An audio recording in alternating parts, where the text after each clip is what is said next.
नमस्कार दोस्तों, स्वागत है आपका हमारे YouTube चैनल जरधारी क्लासेस में। दोस्तों तो हिंदी की इस ऑनलाइन कोर्स सीरीज में आज हम आपके लिए ला रखे हैं संज्ञा और सर्वनाम। तो यहाँ पे संज्ञा और सर्वनाम को हम यहाँ पे दो वीडियो में डिस्कस करेंगे। आज हम आपको सिर्फ यहाँ पे संज्ञा के बारे में बताएंगे, क्योंकि अगर संज्ञा और सर्वनाम एक साथ लागे तो आपको वीडियो भी काफ़ी लंबी हो जाएगी और आपको समझने में भी प्रॉब्लम होगी। तो संज्ञा को स्पेशली वीडियो में आपको समझाएंगे और सर्वनाम को स्पेशली वीडियो में आपको समझाएंगे। तो सर्वनाम की वीडियो आपके लिए कल आएगी। आज संज्ञा और संज्ञा के जितने भी भेद होते हैं वो सारी चीज़ें हम आज इस वीडियो में डिस्कस करेंगे, क्योंकि यहाँ से भी काफ़ी क्वेश्चन बनते हैं एग्जाम में और काफ़ी छोटी छोटी चीज़ें जो इसमें समझने लायक होती है उसमें आपको विशेष ध्यान देना है। तो डीपली और सभी चीज़ों को यहाँ पर मैं लेके कवर करूँगा जो भी एग्जाम की दृष्टि से इंपॉर्टेंट होते हैं। एक एक उदाहरण आज मैं आपको यहाँ पे समझाने की कोशिश करूँगा। तो चलिए दोस्तों, आज संज्ञा की वीडियो शुरू करते हैं। दोस्तों तो यहाँ पे शुरुआत पहले संज्ञा से करते हैं। देखो संज्ञा किसे कहते हैं? किसी भी वस्तु, स्थान, व्यक्ति का नाम। मतलब संज्ञा का अर्थ ही क्या है? नाम है यहाँ पे। तो सिंपल सी भाषा में संज्ञा क्या है? एक नाम है। तो किसी व्यक्ति, प्राणी, वस्तु, स्थान, भाव आदि के नाम को संज्ञा कहते हैं। जैसे आपका नाम हो गया, आपका कुछ नाम हो गया, उसी पर आप जहाँ पे रहते हो उस शहर का कुछ नाम होगा, जिस गाँव में आप रहते होंगे, जिस देश में आप रहते होंगे। तो ये सारी चीज़ें क्या है? जो नाम है वो सब संज्ञा है। मोहन मुंबई हो गया। किताब, मिठास, मिठास क्या है? एक भाव है। क्रोध, क्रोध भी एक भाव है। तो ये सारे जितने भी नाम हैं, चाहे वो भाव के नाम, स्थान के नाम, वस्तु के नाम, प्राणियों के नाम या व्यक्तियों के नाम, वो सारी क्या हुई? संज्ञा हो गई। अब देखो संज्ञा को मूल रूप से तीन भागों में बांटा गया है: व्यक्तिवाचक संज्ञा, जातिवाचक संज्ञा और भाववाचक संज्ञा। अब जो ये जातिवाचक संज्ञा था, इसमें क्या हुआ कि इसमें बहुत सारी जातिवाचक मतलब कुछ ग्रुप्स भी आ गए। अब जैसे मैंने बोल दिया कि पुलिस आ रही है, तो पुलिस एक क्या है? या सेना आ रही है, तो सैनिक एक हो गया जाति। सेना बहुत सारी, उसमें समूह बन गया, सेना का पूरा समूह। तो इसमें समूह हो गया। उसी प्रकार इसमें क्या आ सकता है आपका? जैसे आपने कह दिया लिक्विड, तो लिक्विड भी एक जाति होगी। उसी प्रकार आपने कोई धातु कह दिया या वायु कह दिया, वायु में ऑक्सीजन, हाइड्रोजन, ये सारी चीज़ें आ गई, तो वो भी एक जाति हो गई। लेकिन यहाँ पे फिर जातिवाचक संज्ञा है जो, उसको फिर दो भागों में अलग बांटा गया। एक को बांटा गया यहाँ पे द्रव्यवाचक संज्ञा, क्योंकि द्रव्यवाचक की स्टडी यहाँ पे अलग यहाँ पे अब की जाएगी, तो उसको द्रव्यवाचक संज्ञा में रखा गया। और दूसरे को बांटा गया समूहवाचक संज्ञा। तो जातिवाचक संज्ञा और समूहवाचक संज्ञा में काफ़ी कंफ्यूज होता है स्टूडेंट्स को, तो इसको हम आगे अच्छे तरीके से आपको समझाने की यहाँ पे कोशिश करेंगे। तो मूल रूप से आपको ध्यान रखना है, तीन है: व्यक्तिवाचक हो गया, जातिवाचक हो गया और भाववाचक। फिर जातिवाचक को आगे बांटा गया है द्रव्यवाचक और समूहवाचक में। तो कुल मिला के अगर ये पूछा जाता है कि संज्ञा के कुल कितने भेद हैं, तो वो है आपके 5 भेद: व्यक्तिवाचक संज्ञा, जातिवाचक संज्ञा, भाववाचक संज्ञा, द्रव्यवाचक संज्ञा और समूहवाचक संज्ञा। तो एक एक कर हम इनके बारे में यहाँ पे स्टडी करेंगे एक एक करके। तो सबसे पहले यहाँ पे बात करते हैं व्यक्तिवाचक संज्ञा। व्यक्तिवाचक संज्ञा का मतलब किसी एक पर्टिकुलर व्यक्ति की बात कर रहे हैं, सिर्फ वो एक ही होना चाहिए, मतलब पूरी दुनिया में वो एक ही होना चाहिए। जैसे राम है, तो राम एक ही है, राम नाम है ना एक, राम एक ही है। उसी पर हम बात कर रहे हैं, माना किसी का नाम एक रमेश, तो मतलब अगर हम उस व्यक्ति की बात करें, रमेश की बात करें कि रमेश आ रहा है, तो हम एक पर्टिकुलर व्यक्ति की बात कर रहे हैं। अब देखो रमेश बहुत सारों का नाम भी हो सकता है, लेकिन अगर हम ये बोल रहे हैं कि रमेश आ रहा है, तो रमेश आ रहा है मतलब हम किसी एक पर्टिकुलर व्यक्ति को ही बोल रहे हैं कि वो आ रहा है। तो कुल मिला के एक व्यक्तिवाचक संज्ञा किसे कहते हैं? किसी एक पर्टिकुलर व्यक्ति हो गया या वस्तु हो गया या आपका भाव हो सकता है या आपका स्थान हो सकता है। उसी प्रकार मुंबई, तो मुंबई भी क्या है? एक शहर है, एक ही शहर है मुंबई। अब आप दिल्ली को तो मुंबई कह नहीं सकते हो। उसी प्रकार दिल्ली भी क्या है? एक व्यक्तिवाचक संज्ञा, एक ही शहर है। यमुना नदी हो गया, नदी क्या है? एक ही नदी है यमुना, तो भी एक व्यक्तिवाचक संज्ञा हो गई। कुल मिला के एक होना चाहिए, एक पर्टिकुलर व्यक्ति हो या वो वस्तु हो सकता है या वो स्थान हो सकता है, तो इसको कहा जाता है आपका व्यक्तिवाचक संज्ञा। उसी प्रकार यहाँ पर रामायण हो गया। जैसे देखो रामायण एक किताब है, किताब एक जातिवाचक संज्ञा है। किताब में बहुत सारी किताबें आ सकती हैं, जातिवाचक अभी मैं आगे समझाऊंगा आपको। तो लेकिन जो रामायण है, रामायण एक ग्रंथ है, एक किताब है रामायण। तो रामायण एक पर्टिकुलर किताब है, इसलिए इसको व्यक्तिवाचक संज्ञा में रखा गया है। तो इसमें भी काफ़ी कंफ्यूज होते हैं। तो रामायण एक व्यक्तिवाचक संज्ञा है, क्योंकि रामायण क्या है? एक ग्रंथ है, वो सिर्फ एक ही है। अब आप महाभारत को रामायण नहीं कह सकते हैं या अन्य किताबों को आप रामायण नहीं कह सकते हैं, तो इसलिए रामायण यहाँ पे क्या है? एक व्यक्तिवाचक संज्ञा है। आगे बढ़ते हैं। अब देखो जातिवाचक संज्ञा, व्यक्तिवाचक संज्ञा तो आपको अच्छे समझ में आएगी और अगर कोई भी क्वेश्चन बनता है एग्जाम में तो आप उसको कर दोगे आसानी से। जातिवाचक संज्ञा क्या है? जातिवाचक संज्ञा जो संज्ञा किसी जाति का बोध कराती हो। जाति का मतलब जिसमें बहुत सारे उसमें एक ही प्रकार की व्यक्तिवाचक संज्ञा आ सकती हैं।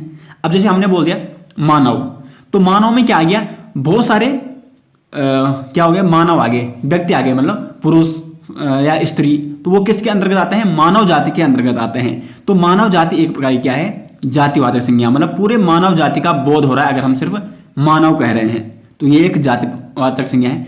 किताब अगर हमने कह दिया तो किताब क्या है, किताब के अंतर्गत आपके रामायण आ गई, महाभारत आ गई, कोई भी किताब है, हिंदी की किताब आ गई, गणित की किताब आ गई, तो सारी किताबों का बोध हो रहा है किससे, एक हम अगर किताब कह रहे हैं तो किताब यहाँ पे क्या है, एक जातिवाचक संज्ञा, मतलब जो सारी जातियों, सारी मतलब जो उस जाति के अंतर्गत जितने भी उससे संबंधित, चाहे वो व्यक्ति हो चाहे वो वस्तु हो, वो सारी चीजें आ रही है, उसको कहा जा रहा है यहाँ पे जातिवाचक संज्ञा।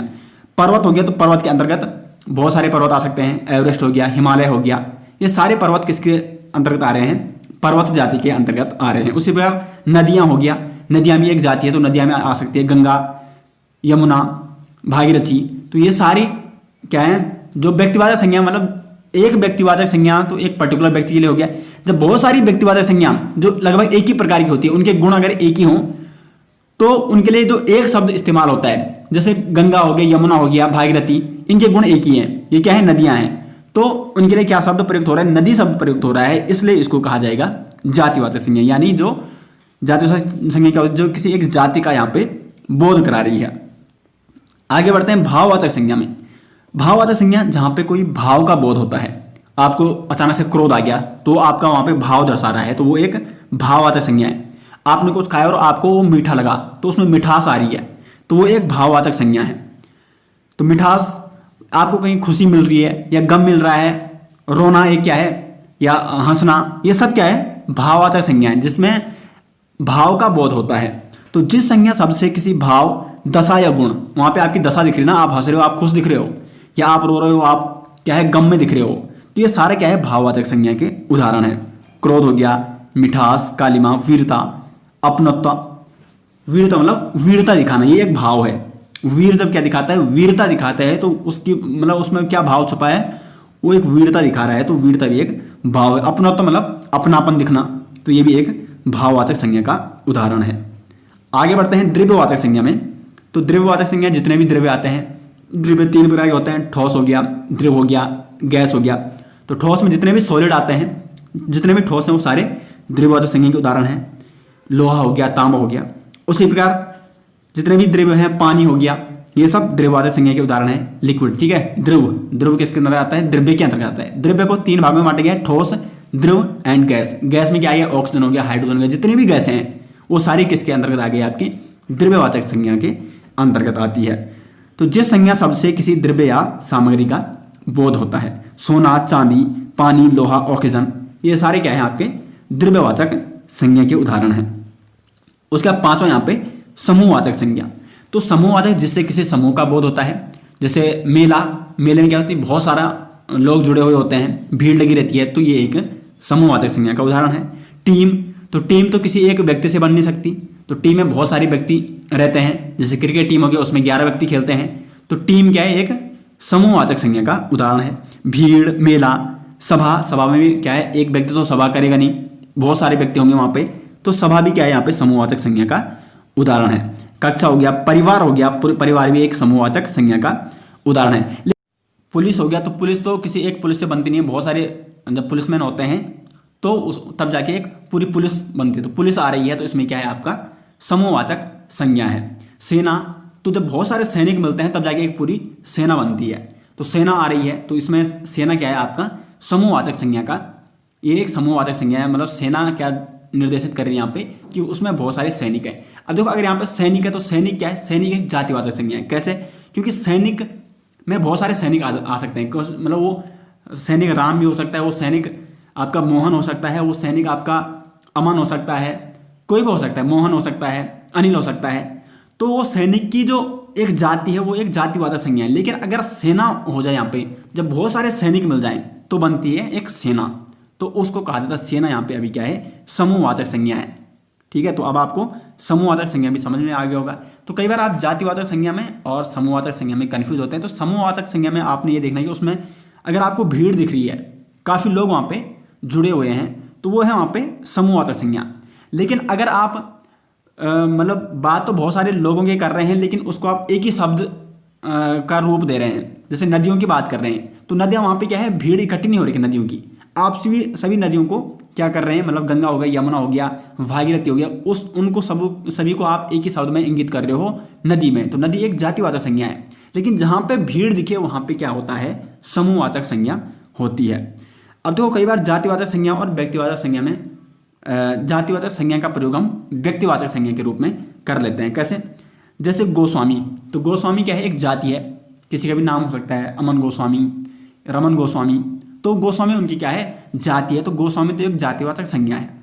लेकिन कई बार जातिवाचक संज्ञा का प्रयोग व्यक्तिवाचक संज्ञा के रूप में आ जाता है। जैसे इस वाक्य में आप देखो, गोस्वामी जी ने रामचरितमानस लिखी, तो यहाँ पे गोस्वामी एक वैसे जाति होती है, लेकिन गोस्वामी यहाँ पे क्या है, एक व्यक्ति के लिए प्रयोग कर रखी है। कौन से व्यक्ति के लिए, गोस्वामी से तुलसीदास जी का बोध होता है, क्योंकि रामचरितमानस लिखी वो किसने लिखी, तुलसीदास जी ने लिखी। तो यहाँ पे ऐसा भी आ सकता है, तुलसीदास जी ने रामचरितमानस लिखी, या तुलसीदास जी को क्या कहा जाता है, गोस्वामी भी कहा जाता है, तो गोस्वामी जी ने रामचरितमानस लिखी है। तो गोस्वामी यहाँ पे क्या है, एक व्यक्तिवाचक संज्ञा का उदाहरण है, क्योंकि गोस्वामी किसकी ओर बोध करा रहा है, वो करा रहा है सिर्फ एक पर्टिकुलर व्यक्ति के लिए। वो व्यक्ति कौन है, आपका तुलसीदास जी हैं। तो गोस्वामी यहाँ पे क्या हो गया, व्यक्तिवाचक संज्ञा का उदाहरण है, न कि जातिवाचक। उसके बाद देखो यहाँ पे गांधी जी ने देश को आज़ाद कराने में महत्वपूर्ण भूमिका निभाई। तो गांधी वैसे एक जाति है, गांधी परिवार, अगर हम गांधी परिवार की बात करें, गांधी परिवार ने ऐसा काम कर दिया, तो वो एक जाति का बोध हो रहा है। लेकिन गांधी जी ने यहाँ पे एक पर्टिकुलर व्यक्ति का बोध हो रहा है, वो बोध किस व्यक्ति का हो रहा है, महात्मा गांधी जी का। तो यहाँ पे गांधी का मतलब क्या है, अभी महात्मा गांधी की ओर है। तो यहाँ पे गांधी जी यानी जो गांधी है वो जाति न रहकर क्या हो जाती है, व्यक्तिवाचक संज्ञा का बोध कराती है, यानी महात्मा गांधी को बोध करा रही है। तो गांधी यहाँ पे क्या है, अभी व्यक्तिवाचक संज्ञा है। उसी प्रकार पंडित जी ने, तो पंडित क्या है, पंडित तो बहुत सारे हो सकते हैं, पंडित एक जाति है वैसे, लेकिन यहाँ पे क्या है, पंडित जी सबसे अधिक समय तक देश के प्रधानमंत्री रहे। तो सबसे अधिक समय तक कौन रहे देश के प्रधानमंत्री, पंडित जवाहरलाल नेहरू। तो पंडित यहाँ पे किस चीज़ का बोध करा रहा है, जवाहरलाल नेहरू जी का बोध करा रहा है, यानी एक पर्टिकुलर व्यक्ति के लिए, एक व्यक्ति के लिए। तो यहाँ पे क्या है, पंडित किसकी ओर बोध करा रहा है, पंडित जवाहरलाल नेहरू। तो पंडित यहाँ पे व्यक्तिवाचक संज्ञा है अभी, ठीक है। उसी प्रकार यहाँ पे क्या हो जाता है, कभी कभी व्यक्तिवाचक संज्ञा का जातिवाचक संज्ञा के रूप में हम प्रयोग करने लग जाते हैं। कैसे, देखो यहाँ पे आज के युग में हरिश्चंद्रों की कमी नहीं है। हरिश्चंद्र एक व्यक्ति है, वैसे हरिश्चंद्र एक नाम है ना, हरिश्चंद्र जैसे राम एक नाम है, वैसे हरिश्चंद्र एक राजा था, तो वो एक व्यक्तिवाचक संज्ञा हुई। लेकिन हम ये बोलते हैं, जैसे वाक्य प्रयोग कर लिया कि आज के युग में हरिश्चंद्रों की कमी नहीं है। तो हरिश्चंद्र यहाँ पे किसको बोध करा रहा है, वो एक राजा को या एक व्यक्ति को बोध नहीं करा रहा है, वो करा रहा है जितने भी सत्यवादी हैं, हरिश्चंद्र की तरह जितने भी सत्यवादी हैं, वो सारे किसके अंतर्गत आ गए, अभी हरिश्चंद्रों के अंतर्गत आ गए, यानी वो हरिश्चंद्र की तरह हैं। तो आज के युग में हरिश्चंद्रों यानी सत्यवादियों की कमी नहीं है। तो सत्यवादी बहुत सारे हो सकते हैं, तो उनकी कमी नहीं है, तो इसलिए यहाँ पे ये क्या है, एक जातिवाचक संज्ञा बन गई हरिश्चंद्रों। दूसरा यहाँ पे देश में जयचंदों की कमी नहीं है। तो जयचंद का मतलब यहाँ पे क्या होता है कि जो क्या होता है, धोखेबाज होते हैं। तो दुनिया में धोखेबाजों की कमी नहीं है। तो जितने भी धोखेबाज आ गए वो सारे किसके अंतर्गत आ गए, भी जयचंद के अंतर्गत आ गए। वैसे जयचंद अगर हम सिंपल मिल लें कि जयचंद आ रहा है, तो जयचंद अभी क्या है, व्यक्तिवाचक है, वो एक व्यक्ति है। लेकिन यहाँ पे क्या है, देश में जयचंदों की कमी नहीं है, यानी जितने भी धोखे देने वाले हैं उनकी कमी नहीं है। तो बहुत सारे हैं, तो बहुत सारे वो किसके अंतर्गत आ गए, जयचंद शब्द का हम उनके लिए इस्तेमाल कर रहे हैं। तो यहाँ पे वो उनकी एक जाति हो गई, किनकी, जो धोखेबाज व्यक्ति हैं।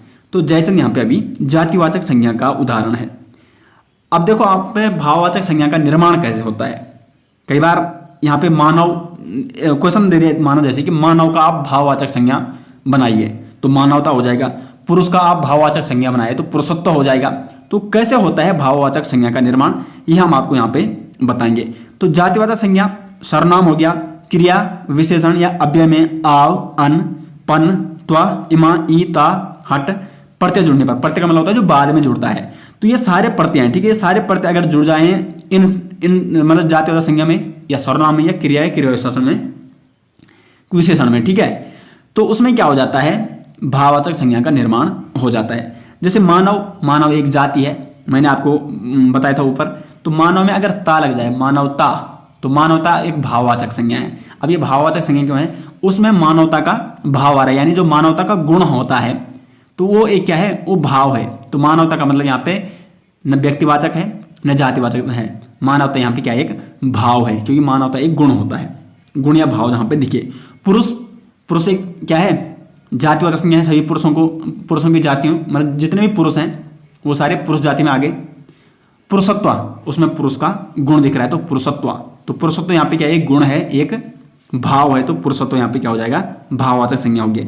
अपना और अपनत्व, सुंदर सुंदरता, वीर वीरता, तो ता लगे या हट लगे बाद में, ई लगे बाद में, मुस्कुराना या मुस्कुराहट, चढ़ना चढ़ाई, तो ये सारी क्या है, देखो मुस्कुराना यहाँ पे क्या है, मुस्कुराना एक विशेषण है, उसकी विशेषता है मुस्कान, सॉरी ठीक है, मुस्कान यहाँ पे एक विशेषण है। लेकिन मुस्कुराहट, जब विशेषण में हट लग गया तो मुस्कुराहट वो एक भाव बन गया, तो मुस्कुराहट यहाँ पे भाववाचक संज्ञा है। चढ़ना का चढ़ाई हो जाएगा, ऊंचा ऊंचाई हो जाएगा, समीप समीपता, तो ये सारे क्या है यहाँ पे जितने भी संज्ञा, जातिवाचक संज्ञा हो गई, सर्वनाम, क्रिया या विशेषण, इनके बाद अगर ये सारे प्रत्यय जुड़ जाए तो भाववाचक संज्ञा में का निर्माण हो जाता है। तो ये तो हो गया यहाँ पे संज्ञा